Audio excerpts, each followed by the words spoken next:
কিসের টাকা? গাছের ব্যবসা করেন আমরা, গাছ 9 মাস হয়।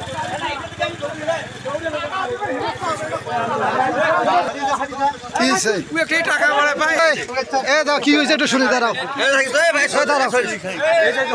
কি হয়েছে গন্ধ একটু শুনি বলেন। মানে মুই গাছ লাগাইছো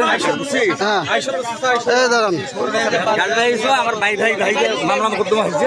হ্যাঁ সেইটা মনে করে আমি একটা রায় পাচ্ছি, আরেকটা রায় সামনত আছে, সেটা হলে না গাছ দিছি, আমি গাছ দিয়ে দেবো। হ্যাঁ এখন আমি মহিলাকে যাচ্ছি দলিলটা নিবে বলে।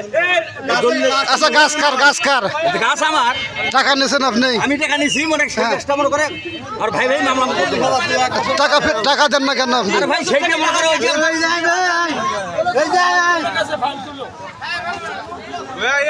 টাকা লাভ নাই, নিয়ে যাও।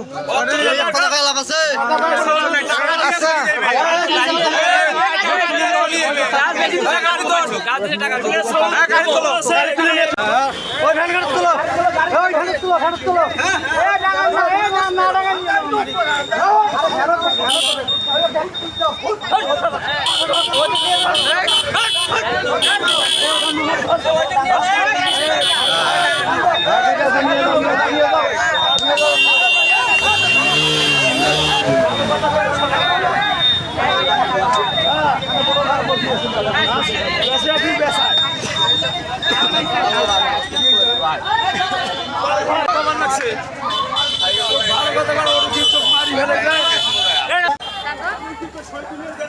আরে 3 বছর থেকে টাকাটা নিয়ে টাকাটা দেনা তার তো ব্যবসা নয়। কয় বছর থেকেই? 3 বছর থেকে টাকাটা নিয়ে গাছ দেওয়ার কথা, টাকাটা আছে সেই থেকে আজ পর্যন্ত টাকাটা